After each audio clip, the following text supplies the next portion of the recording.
Hello guys, today we're looking at the Black Series 6-inch Darth Maul figure. This is the second figure, in the Black Series 6-inch line, and it came in the orange line packaging. This figure is extremely good when it comes to accessories. As you can see here, he comes with his double-bladed lightsaber, a separate head sculpt, this plastic cape, as well as his binoculars, which we saw him use very slightly in The Phantom Menace. So on to the figure itself. The figure itself is very good, but I'm going to get my largest complaint out of the way. I'm not a fan of this plastic cape. I know a lot of people like the plastic cape as it, resembles the film better, but I'm very much leaning towards cloth and whenever you're looking at fabrics in which are supposed to move. Just because these are supposed to be toys, and when you have this large plastic billowing robe, you can't really sit down without the robe getting in the way. Like, it doesn't billow with his legs. It is made of more rubbery stuff, so it's not completely inhibitive, but even here these dangle all weird just because, they made it too rubbery almost. So it's a weird line they have to draw, and I just don't like drawing a line at all. I'd rather have them use soft goods, but that's a personal preference. If you like the plastic, good on you, but due to the rubberness, it also gathers dust like crazy. I had to wipe this thing off prior to reviewing, and even still afterwards, there's still some dust just cooked into the nooks and crannies over time. So if you're going to be displaying this figure, definitely get like a glass cabinet or something that just is airtight in there so it doesn't gather any dust. But we can take this thing off so I can give you a better view of the accessory itself. I'm going to cut back here.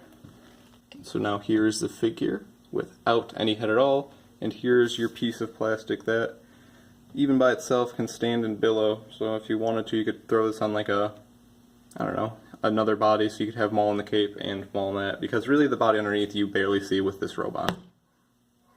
There he goes. So the Maul figure itself comes with all the articulation we've come to expect with 6-inch figures: ball jointed shoulders, ball jointed neck, ball jointed torso, ball hips with ball hips and then a swivel right below it, double jointed knees, which is odd that they give him double jointed knees but not double jointed elbows, and then rocker ankles. So really all the articulation you need to display them, and now we'll put on the proper head sculpt, which makes this more of a figure. And there we go.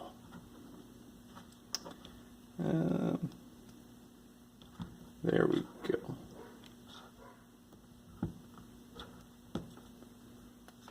Now we'll keep that up if we can. I don't know quite how to have it. I'll just have it turned around, as that's an easier way to stand it. I apologize that you get less viewing of it, but it's still there nonetheless. Now on to the Maul figure. The figure is very well sculpted, and paint job wise, it doesn't come with a lot of paint at all. Notice he's an almost all black character, so the figure's body itself comes with nearly no paint, but there is some paint. The gloves and boots, if you'll notice, as well as the belt, have a nice gloss added to them to separate them from the rest of the fabric at hand. So it's a nice bit of separation they did there for that. And from the black back, we can see that he comes with a plastic skirt, which you can also see in the front, but it lies over this thin cloth skirt underneath. Which this plastic skirt lies in the same way as the cape, in which it's made of this rubbery plastic, so it really doesn't get in the way. And considering it doesn't wrap all the way around, it doesn't really block any of your articulation. But overall, I would still prefer soft goods if at all possible. Now let's jump onto these accessories here. The accessories, though, are plentiful, kind of all have problems with them, except for the binoculars. I'll show you guys the binoculars right now. These things are perfect.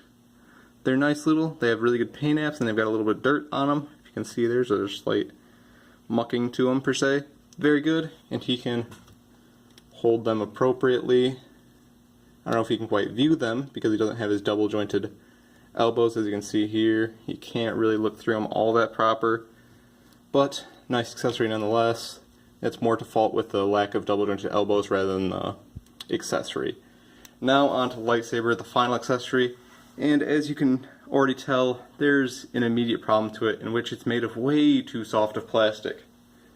Like, the thing just won't become straight ever. It's got this slight crookedness to it, and when you spin it you can obviously tell that it's off center. But I'm assuming they did that so these pegs never break, and I've never seen one have broken hilt, so maybe the rubbery hilt was a good idea. So you have these removable blades, which is nice. And again, the plug-in base is almost as large as the blade itself, so very unlikely for those to break. And he even has a small peg on his rather than the nice hanging feature we saw on Luke. We have a peg, which pegs are fine. It's what they do on the smaller scale figures. But overall, they just don't match up to the nice hanging feature that they introduced. And as you can see, he can hold it on his belt. And another nice feature of the saber is that, if we look closely, no, you don't need to look closely at all, comes apart. So you can actually have him display using his half saber or whatnot as he fought Obi-Wan at the end of the film. So that's a neat touch they did. And also with the removed blades, you can have him fight with just the one-sided saber, as he did when fighting Qui-Gon and Tatooine. But yeah, lots of display possibilities with the figure. It's really nearly the perfect Darth Maul. I hope they never make Darth Maul again, or at least just give us this as a re-release, since it's very good. Even the head sculpt paint job is very good. All the lines are clean. The horns are my largest complaint, which they're not painted on enough. Like, if you'll notice, there's too much red on his horns. The red tattoo of his skin, or black tattoo of his skin, doesn't go high enough on goes too high, sorry.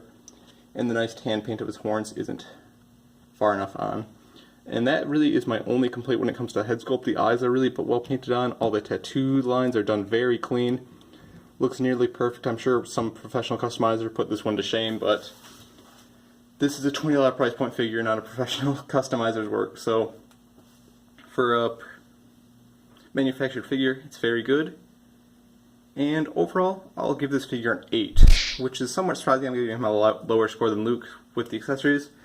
But my personal preference is I just don't like the plastic at all. So even though the accessory is nice, I will never be using it, since it just gathers dust. And I don't think it looks all too nice. And again, plexker and double jointed elbows were a huge thing in which brought it down points as well, but since you really want to get these huge fighting poses with Maul, since all he did in the film was jump around and look cool. So if you can't get him to hold his lightsaber in dynamic poses without those double jointed elbows, you're kind of missing out on one of the largest features of Maul, which is really a shame, since this figure is really well sculpted. They knew what they were doing, but just missed out on a few points. But yeah, Maul goes for, I believe, around $45 to $50 loose on this aftermarket, and I would recommend picking him up for that price. He's just a very good figure. I don't see them re-releasing it, as they don't really re-release old figures unless they're army builders like the Stormtrooper they did. But yeah, he's a very good figure. He'll look nice next to your Qui-Gon, and that's about it, since they haven't really released any other TPM figures. But he'll look nice in a nice duel against Qui-Gon. And aside from that, you don't really need him for anything else. So pick him up if you see him. Definitely pick him up if you see him in stores. You're about 4 years too late on that, though. But thank you for watching.